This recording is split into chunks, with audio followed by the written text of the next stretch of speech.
Hey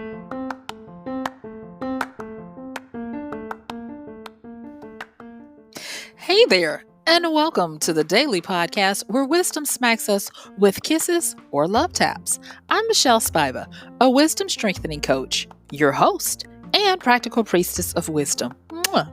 Join us daily to gain wisdom and mental strength as we tackle innovative thinking, address emotional and behavioral life traps, and yes, provide you with some practical how to's to wrap it all up. So settle in or crank up the speed 2x, whatever gets your mental processes firing as we dive in. Stay tuned.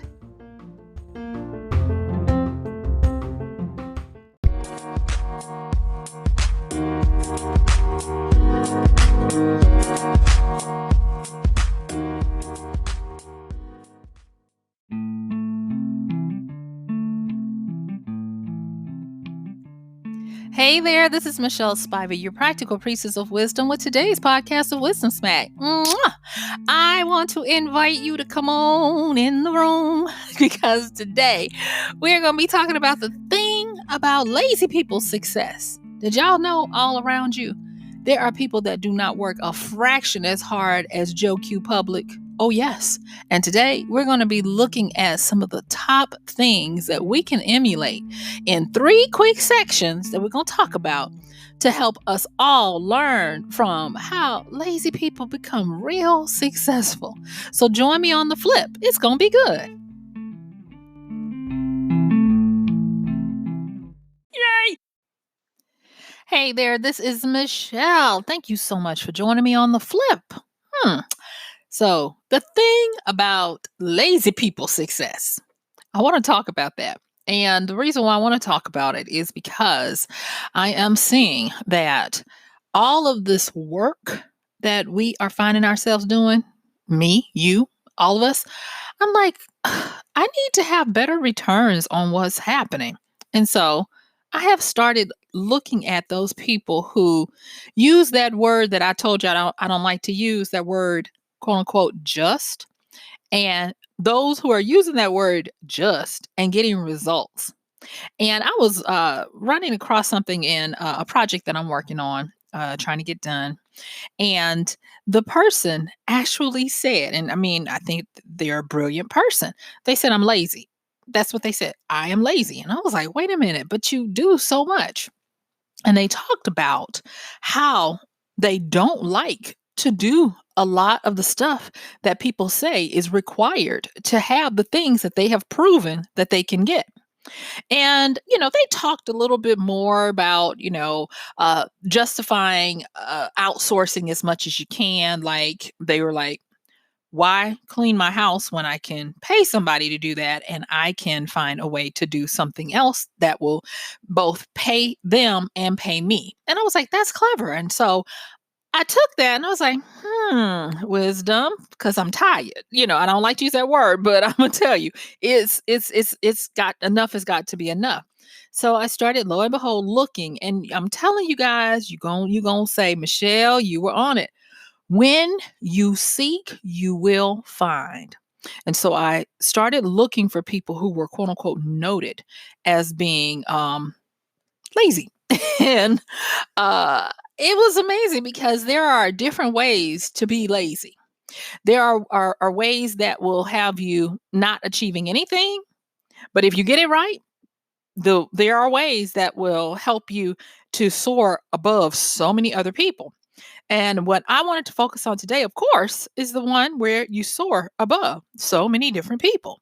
And that is, they have a secret. And their secret is that they are not trying to be lazy to get out of anything. I'm going to say that again. The quote unquote lazy people who have success, their end goal is not to avoid doing work. Their end goal is to save them from doing superfluous work, from doing busy work, from doing unnecessary, arbitrary, whatever you want to call it, but work that does not make sense to them. And what I am starting to see, how my awareness is starting to be opened, is that most of these people are ingenious. They are very clever. They look at life in an innovative tilt. They think outside of systems to make their own systems. They ask questions and challenge the status quo. Case in point, the person that I referenced that started me on this journey of looking for the wisdom of why is it people are having success who are not doing all the stuff people said we needed to do. And what I am finding is that they are capturing the ability to find a way to prioritize their effort. And the priority, and like I said, this is just my opinion. This is not where you can say, oh, this is how it's done. This is just my opinion through observation. And so the hierarchy seems to me is what they tend to do is when confronted with a task, a project, a goal, a desire, even, they look at it to see everything that is repetitious, meaning they look at the stuff that's redundant effort, meaning you're doing it over and over again, or somebody else might be able to do it, or somebody else is doing it. And so they first look at the physical, the energy that is expressed in trying to accomplish the goal. And I have started to see that a lot of lazy people, and I might be lazy in this because I'm like, why should I do all of that work? There's got to be a different way. If you've ever asked yourself, then you are thinking the way a person who might be classified as lazy is. But they start, because I can't claim it because I don't have the success they have yet, but they start by the physical. What can I outsource, do away with, eliminate, update, upgrade, or whatever that causes me to not have to put so much physical energy in it? And you are probably well aware of this because it's all around us. It's those people who learn how to quickly stop attaching, are you ready? Their time for money or their time for gain. Lazy people, in the sense that society would call them lazy because they feel like they're not paying their dues, are really good at not expending energy and time for gain. Instead, like I said, they start to look at a totality of the system to take out all the unnecessary parts, but that still give you the majority of the desired outcome. So that's one of the things. The next thing is that when you're dealing with a person who is clever enough to figure out how to get out of the work, little w work, meaning that work that everybody thinks, oh, if I do this, I'm really getting somewhere. Once they figure out how to get out of doing that stuff that really doesn't get you anywhere, the next thing they do is they look at how can I now automate or speed up the work to achieve something. And you guys know that I have been studying strategy, and I've been studying notable as well as notorious people throughout history. And there's a book called Titan that is the biography of John D. Rockefeller. And it is, it's something. But it's causing me to pause and go look at other things instead of just reading it straight through, because I almost feel like I have to build a well-rounded 360. And as I am doing that, I am learning that, yes, we can look at the man, but we need to look at not only the man and his intentions, but his impact. And no one would call John D. Rockefeller lazy by any stretch of the imagination because of how great his success has been. But if you look at it in context of what truly ingenious, lazy people do, he's lazy. And the reason why is because he was able to articulate a concept that is ageless, but he brought it into vogue when he talked about leverage. And so with the leverage, he even says, and I'm paraphrasing this, that if given the chance to either work at 100% or 100 hours, I would rather have 100 people working at 1% or 1 hour. And it was very powerful in that we're like, oh, this is clever. But if you look at it from a person who is lazy, who is like, I don't want to do not one more piece of nothing that that I don't need to do to get what I want, that's lazy. But it's very powerful. And so the people that society might classify as lazy tend to not wear that blood-stained banner of working their fingers to the bone. Instead, they step back and they look at, how can I stop changing my time for money?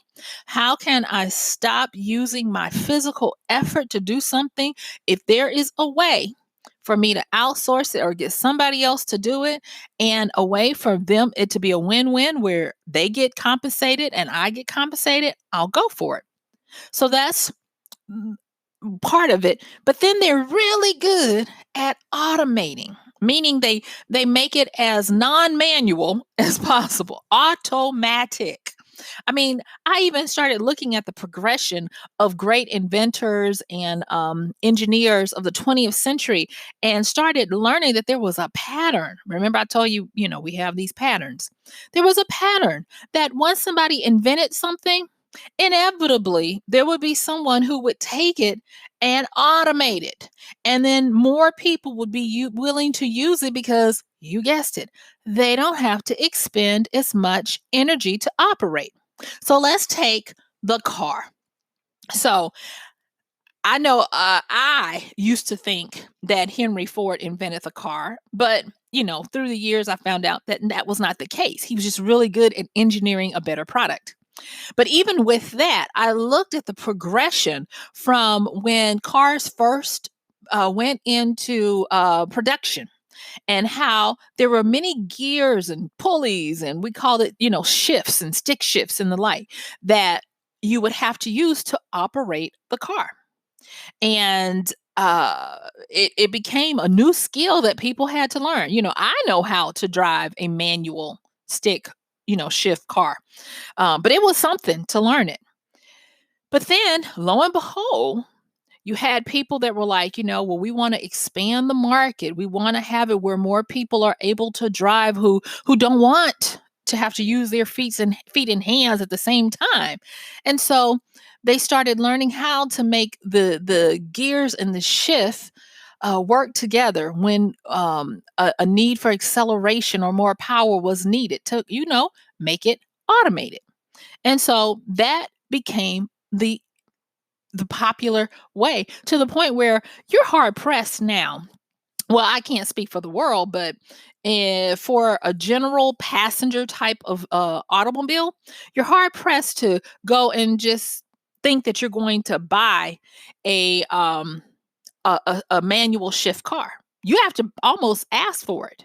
Now, of course, with some of the larger vehicles, you can find them and all of that kind of stuff. But for the Joe Q population, this is this is the norm, that we are used to the automatic, and on and on. I mean, when I started looking at some of the inventions that we now take for granted, and how everything seems to move to the way of what the lazy person is able to see from the get-go, it's amazing. Did you realize that when they came out with the invention, and I hate to say this, but the invention of margarine, you used to have to it came in two parts. You would mix it together to make it look like butter. And I thought it was just the coloring, but it has a little agent in it to make it creamy and all of that. So you would get the base, if you would, and add in this concoction that had a little bit of color and a little bit of agent to make it creamy like butter. And that's what it looked like when it first came out. But lo and behold, they started removing that. Let's look at, and I know I'm on the food kick, but cakes, making cakes. Everybody, not everybody, but a large percentage of the population loves sweets and cakes. Well, they moved from assembling, if you will, all the ingredients to buy and make a cake, to making it into a box where you could add an egg or add some oil and water and mix and go. And so we're always moving toward the lazy person's success plan. And I was like, this is right in front of my face. Why did I not see this? I'm working myself crazy. And like I said, going back, the seeker's reward is real, you guys, because I am not calling anybody lazy, because I don't want it to be taken as an insult. I'm actually looking at it as as a gift that is amazing for those who use their need to not expend so much energy on frivolous things. So we talked about the physical. So let me stick to my notes. Okay. So the next part that I'm starting to observe, and trust me, you guys, this is the tip of the iceberg. There's so much more, but we only got a little bit of time today, and I want to just give you the good stuff to get you started. So after we look at the physicality, then there is the mental component. And the mental component is two pronged. The mental component is both thinking and feeling. And so for the lazy person's success, they innately work with these two prongs at the same time. What they're doing is they are looking at ways to now, once they've automated the physical and all of that, they're now looking at ways to systematize or simplify what it is they want to achieve so that they can do it over and over again. So think about appliances. Appliances, nobody would say, oh, you should be ashamed of yourself for having a wash machine and dryer, a dishwasher, a oven, a refrigerator. You should be ashamed. No, we take that as the norm. And I can imagine you're nodding your head like, yeah, that makes sense. Well, it's the same thing with how quote unquote lazy people do their thought processing. They find ways to create mental constructs that are kind of like a template or a macro, where when they engage in it, it spits out what they need. I have had the pleasure of working with a lot of great minds that don't look great on the surface, but they really are. And I remember working with this one gentleman, and his take on his job was zany. I'll just say that. So we were working together, and he had this way of stopping and saying, wait. And he would say this, and it was the weirdest thing. He would say, wait, we're about to get into an area that I'm not going through. I'm not explaining this one more time. And so what he would do is he would stop, and he would go and find a file, and he would say, check your email. I wrote all this down. If there's anything that is not covered in what I wrote down, then we can talk about that. But read that first, because I don't want to have to keep saying this over and over again. And it used to rub some people the wrong way. But for me, I thought it was wonderful, because it wasn't policies and procedures of the company that we were working for. It was how to work with him. And I had never seen anything like that in my life. And I remember some of my coworkers actually accusing him of being lazy. They were like, that man does not want to do anything that is not absolutely specific to what you ask. He will not do not one thing more, but they couldn't say that he did nothing less. And I remember that. And now that I'm going through this and sharing with you guys, like I said, I started studying and looking for, and when he came back up, I was like, that is the most brilliant thing.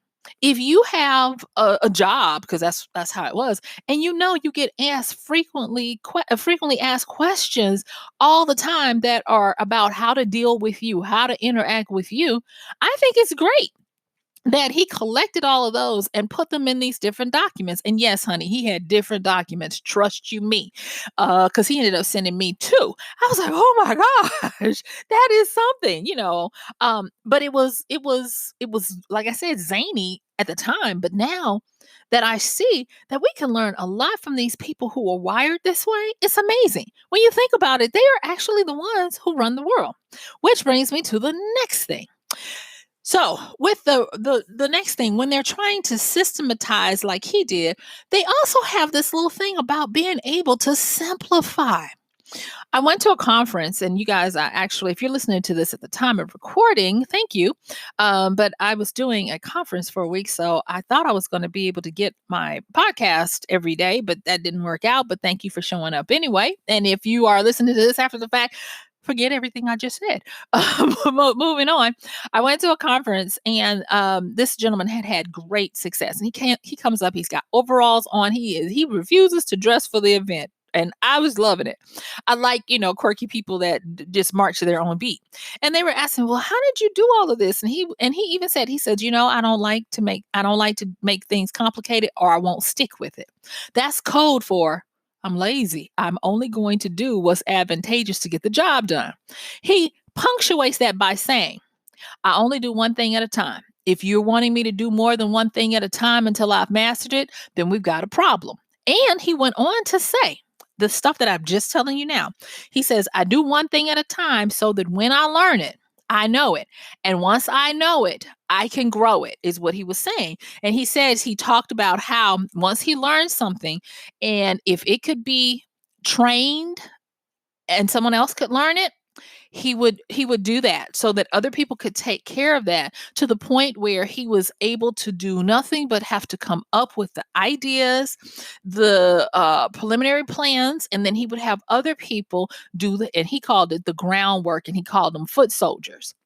And so he was positioning himself as a general, and I'm okay with that. But when it comes down to it, he was an innovative mind that understood that he did not want to do all the time. He didn't want to do all those steps. He didn't want to have to continuously do things every day.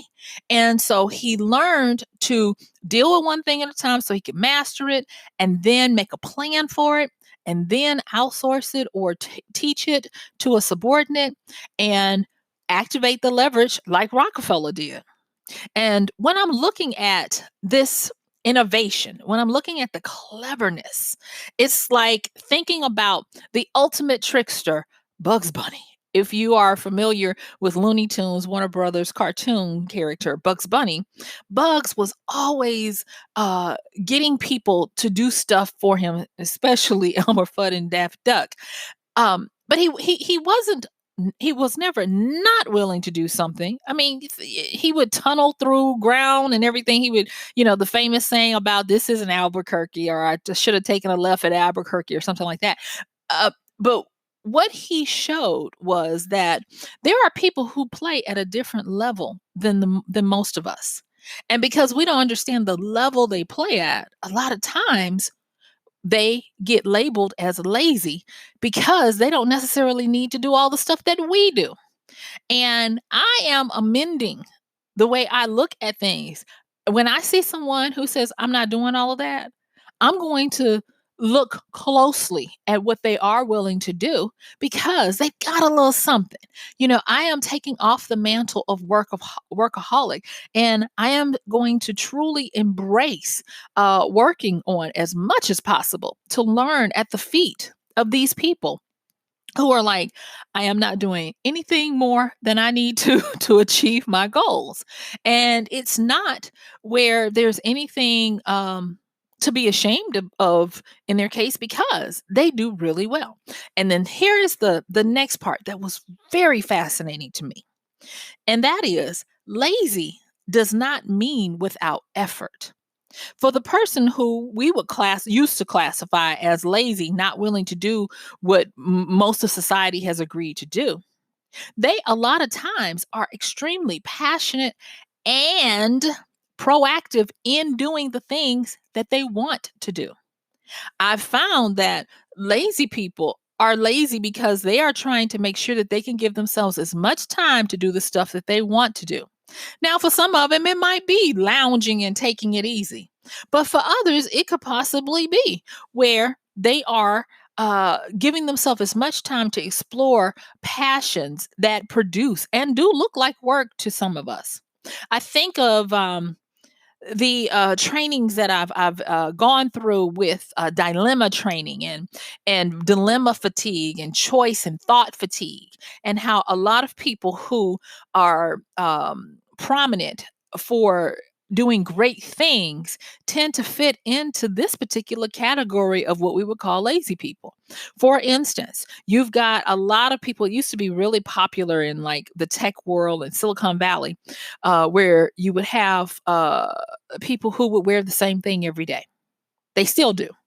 And at first I was like, that's just lazy. You should, have some variety. We got to look at you every day. But when I realized that it was not because they didn't want fashion sense, but that need was lower to their need of desiring and wanting more time to do the things they were passionate about.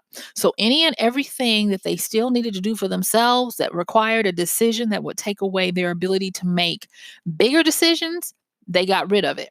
Whether that meant wearing the same uniform, if you will, daily, or if it meant only driving the same type of car and vehicle, or whatever it was, I started to notice that that part of the simplification that the lazy people are really good at was in full effect.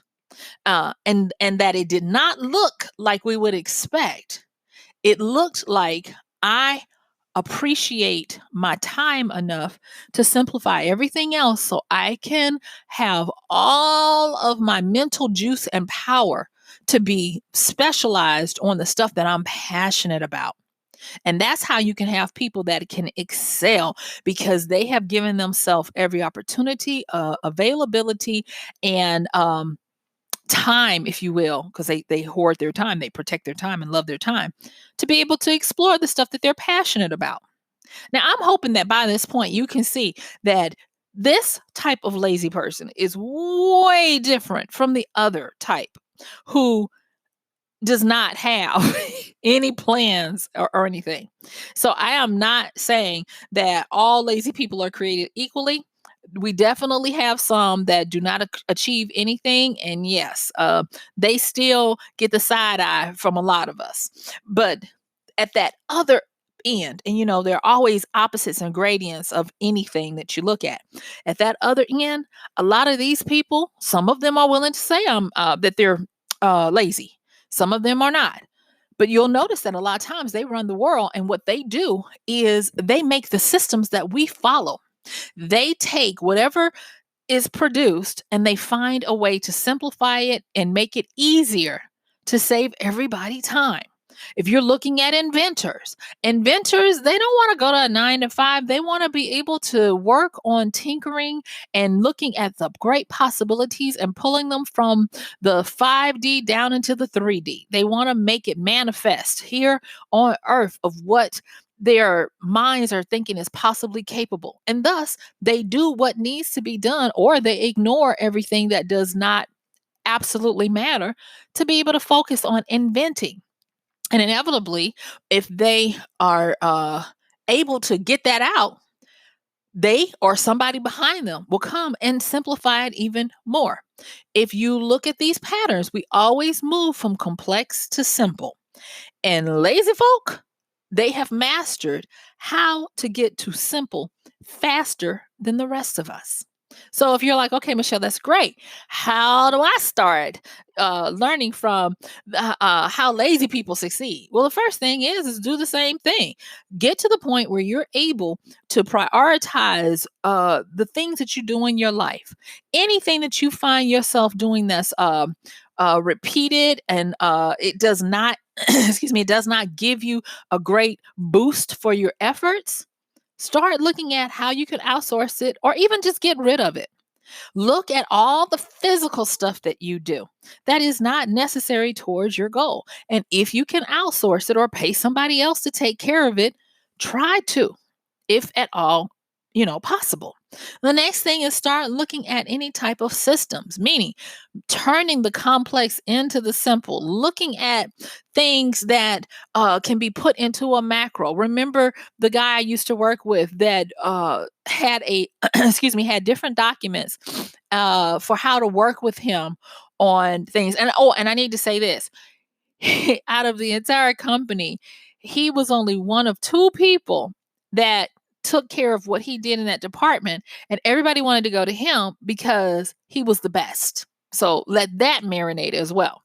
But think about looking at yourself from a 30,000-foot view and see what are the things that you end up always having to say over and over again, showing or telling people so that you can have a better interaction with them. Look and see, can you get that down to a point where you say it once and then you put it in a way where you don't have to say it over and over again. You will save a whole bunch of minutes, hours, or even days over the course of your life for doing it. And I'm very thankful to him that I'm now just remembering that I'm gonna start doing that. The next thing is this whole simplifying. And I forgot to remind you about leverage. Don't forget leverage, making sure that you can take advantage of the power of many to do what it would take the one to do. Okay. So let's get back to it, to the simplifying. When you start to look at areas to simplify, when you're looking at a quote unquote lazy person who is in this high performance area, they first deal with, not always first, but a lot of times they deal with all of the decisions that they would need to make on a daily basis that they don't have to make anymore. They don't worry about what clothes am I going to wear. They've got a short sleeve version and a long sleeve version. That way, if there is a one off where they got to go to an award show or something like that, that can get some attention because it's just a one off and they know they're not going to have to do it all the time. What are you going to eat? I find that a lot of people have a rotating set of diets that they eat for different times of the year so that they don't have to think about it. So look at all of that stuff that would take up your bandwidth of your daily choices and thinking, and then start to simplify, looking at every area where you can make it even simpler, smoother, if you will, less time consuming to do the same thing and get the same or better results. So you guys, there is a lot of wisdom out there. So don't look your nose down because you see other people not working as hard as you, especially if they're getting ahead faster than you. So guess what? Yeah, my time is up. I thank you for yours. This has been MichelleSpiva, your practical priestess of wisdom with today's podcast of Wisdom Smack. Mwah! Don't forget to like, share, subscribe, and send me any notes if you have any questions or anything that you'd like for me to discuss. And thank you, everybody. Oh my gosh. Thank you for the boost in listens and downloads. I appreciate that. So I'll talk to you soon. Bye.